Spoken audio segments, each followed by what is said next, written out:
Vice Ganda and Ayon. Vice kaagad ipinaliwanag kung bakit hindi nakasabay si Ayon. Vice Ganda. Ipinaliwanag ang pagkawala ni Ayon Perez sa kanyang flight patungong Los Angeles. Agad na nagbigay ng paliwanag si Vice Ganda tungkol sa hindi pagsama ni Ayon Perez sa kanyang flight patungo sa Los Angeles. Bago ang kanilang pag-alis, maraming mga tagahanga ang napansin na wala si Mr. Ayon Perez at hindi siya kasama ni Vice sa kanilang biyahe. Dahil sa dami ng mga nagtatanong at nag-aabang ng updates mula kay Vice, hindi na siya nag-atubiling sagutin ang mga ito. Sa kanyang pahayag, inilahad ni Vice ang dahilan kung bakit hindi kasama ni Ayon ang kanyang partner sa kanyang biyahe. Ayon sa kanya, may ibang schedule si Ayon at susunod siya sa kanya sa ibang bansa sa darating na ika-22 ng buwan. Ang pagbibigay linaw ni Vice ay nakatulong upang matigil ang mga haka-haka at katanungan ng mga tao.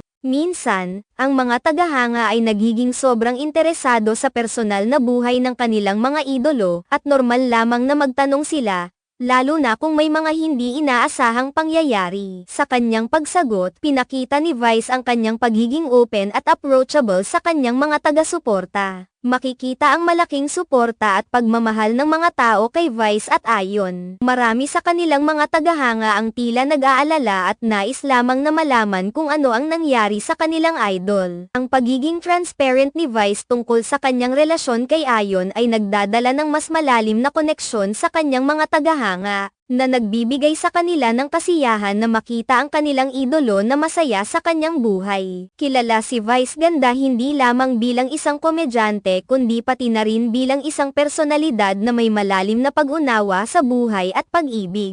Ang kanyang mga pahayag tungkol kay Ayon ay lagi ng puno ng pagmamahal at paggalang, na nagbibigay inspirasyon sa marami. Ang kanilang relasyon ay nagiging isang magandang halimbawa ng tunay na pagmamahalan sa kabila ng mga pagsubok sa buhay. Hindi may kakaila na ang pagsasama ni Vice at Ayon ay isa sa mga pinag-uusapan sa showbiz. Sa kanilang mga social media posts, makikita ang kanilang mga sweet moments na nagpapakita ng kanilang pagiging masaya sa isa't isa. Maraming tao ang bumilib sa kanilang samahan at nag-aabang sa susunod na kabanata ng kanilang kwento. Samantala, ang biyahe ni Vice patungong Los Angeles ay tiyak na may mga layunin. Kilala siya sa kanyang mga proyekto sa entertainment industry, at ang kanyang mga biyahe ay madalas na may kinalaman sa kanyang trabaho. Ang mga ganitong biyahe ay nagbibigay din sa kanya ng pagkakataon na makilala ang iba pang mga artista at makakuha ng mga bagong ideya para sa kanyang mga shows. Sa mga susunod na araw, inaasahan ng mga tagahanga ang updates mula kay Vice tungkol sa kanyang mga karanasan sa Los Angeles, pati na rin ang mga balita tungkol kay Ayon kapag siya ay sumunod na.